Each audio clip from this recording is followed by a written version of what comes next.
Hey special family, welcome back to another video. This is the Reddit edition. I dig through it so you don't have to, and it's titled Losing Family Support Due to Autism. My mother-in-law texted me yesterday telling me she felt deprived of a normal grandma because I have ASD 4-year-old boy and my 2-year-old daughter is starting to show signs of ASD. Stopped talking at 18 months and slowly losing eye contact. I was taken aback and felt extremely hurt, as you should.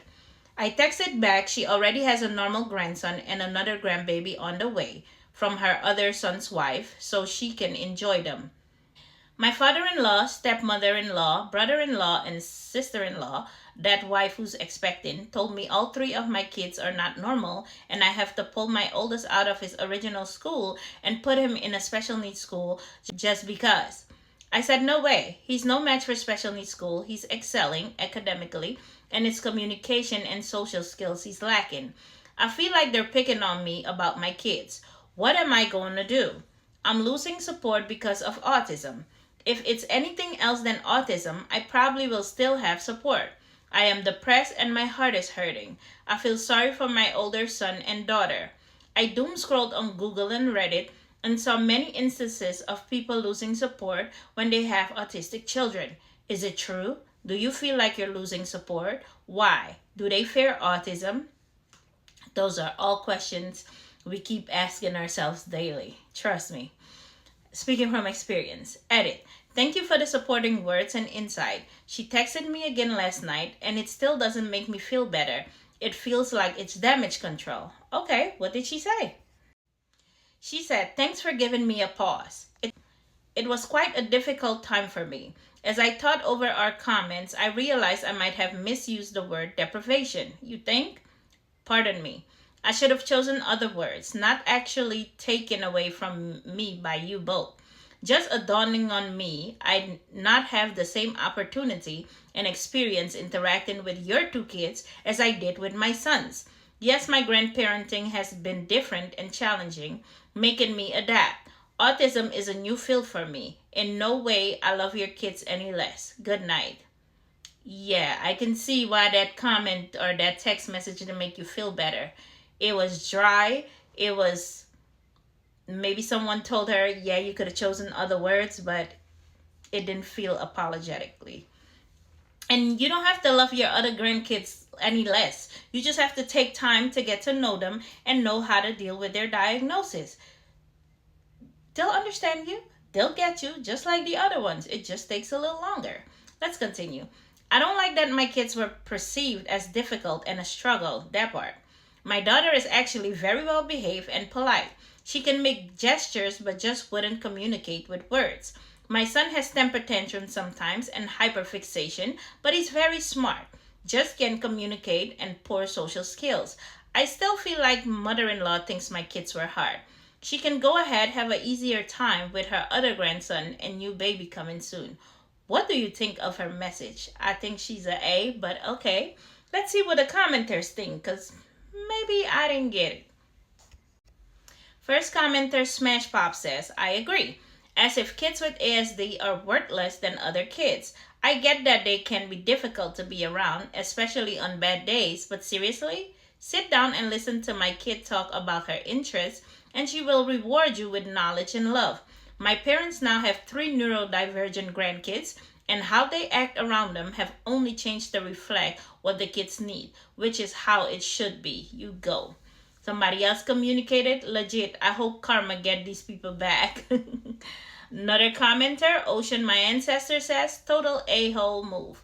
If mother-in-law feels this way and she's working through some pity party, she's chosen the absolute wrong person to express those feelings to.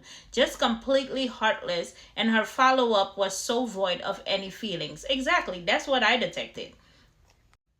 Next commenter, Do It Yourself Mayhem, says, I went through this, and it's funny because I literally just commented about my experience on a different subreddit. I think that the special needs children would magnify the typical way that families operate, interact, if it's a loving and healthy family structure. The family will rally around the child and the parents, because that's how healthy people behave. If it was already a dysfunctional family, had unhealthy people relationship, that will also be magnified. It's common for unhealthy people to make it all about them instead of reflecting on the bigger picture. A normal grandparent would think, how can I offer support and ensure my child and grandchild are thriving? A narcissistic grandparent, for example, would think, this is not what I wanted. How dare they expect me to be inconvenienced? Big hugs, OP. There's a lot of us out there who have walked through this fire, and I feel like it's not talked about enough. It's bad enough fighting the school system for support and respect, but it's so much more vile when we can't even get it from our families. Amen, amen, amen. This commenter, JKW1988, says, a lot of people are a-holes. Autism isn't a visible disability. Generally, there are major exceptions here. There are genetic disorders that can cause autism, and also this morphology, however subtle it may be.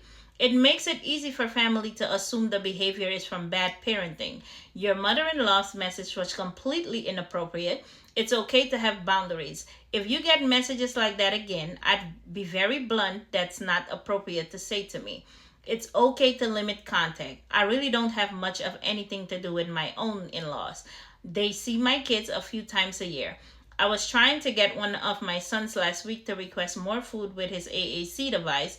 My boneheaded father-in-law pipes in with, say, I want to have more pizza, please. I looked at him, said no, we're not doing that, and turned back to my son to tell him how to request what he wanted. See?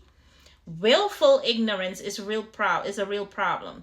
My in-laws choose to believe my kid's disability is largely my fault. Okay, how?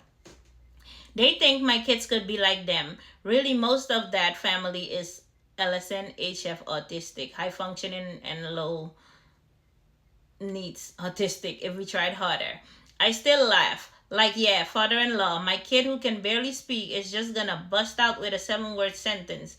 If people aren't a help to you, they're a hindrance. And it's okay to not go out of your way to have a relationship. You can find other people to fill those gaps. Nicely said. I like that.